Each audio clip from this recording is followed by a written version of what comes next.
Now the latest number of confirmed coronavirus cases here in the United States rising past the 500,000 mark, with more than 20,000 deaths. Both numbers the most in the world, but it is important to consider the size of our country compared to some of the other hard-hit ones.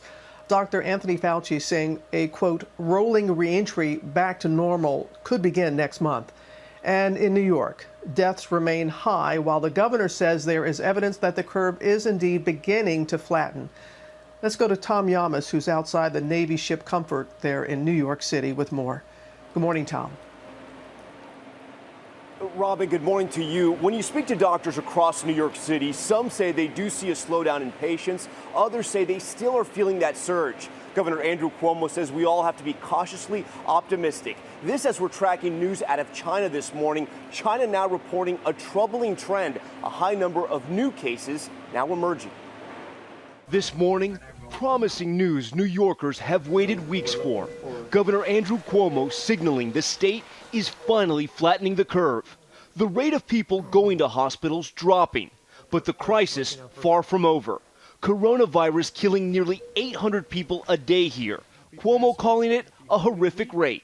758 people lost their lives in a 24-hour period. I speak to many families who are going through this, many people who lost loved ones. As New York tries to get a handle on the deadly virus, other hot zones near New York are emerging. In Massachusetts, the number of confirmed cases soaring by 21% over 2 days. In Pennsylvania, the governor predicting a surge this week after more than 2,800 new cases were reported on Saturday. If we begin to slip in our efforts to distance ourselves socially, we could very easily see explosive growth rates. News like that is one reason health experts don't want to reopen the country too quickly. Dr. Anthony Fauci, the nation's top infectious disease expert, advocating a possible rolling reentry. We are hoping that at the end of the month, we can safely and cautiously start pulling back on. If so, do it. If not, then just continue to hunker down.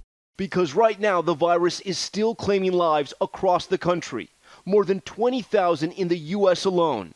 People like 36-year-old Louisiana police officer K'Juan Bates, Sister Marie June Skender, a Catholic nun from Wisconsin, and Dr. Nat Bertley, Flint, Michigan's first black school superintendent. He was a wonderful man. He was a leader. He was a caregiver. But this morning, there are also stories of hope. Dr. Hala Akbarnia, an ER doctor in Chicago, treating COVID-19 patients, writing an op-ed in the LA Times about a patient she calls Mr. C, describing how she had to intubate him, how he fought the virus for more than 12 days, but eventually won that battle. It's probably their worst day, and you're putting your trust in us. And the front line now getting new and much-needed support. Early graduates like medical student Dr. Rebecca Noonan from Hofstra. I don't think that there's ever been such a need for help, and so I know that I'll be going in and helping patients. As reinforcements enter hospitals across the country, the government trying to rehab an economy infected by the virus. Nearly 17 million filing for unemployment in the past 3 weeks alone. Over the Easter weekend, thousands waiting at food banks in Los Angeles and San Antonio for hours. But now word, some of those stimulus checks have started to hit bank accounts. Boy, was I delighted to see $1,200+ that I was able to, get the check in the mail and my rent is paid. And that is great news. Some are receiving those stimulus checks already. Now, as for China, the country is now reporting its highest number of new cases in more than 6 weeks. So what's going on?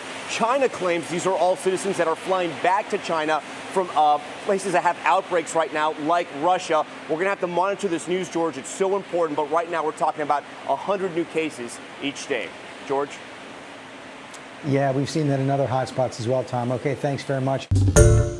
Hi, everyone. George Stephanopoulos here. Thanks for checking out the ABC News YouTube channel. If you'd like to get more videos, show highlights, and watch live event coverage, click on the right over here to subscribe to our channel. And don't forget to download the ABC News app for breaking news alerts. Thanks for watching.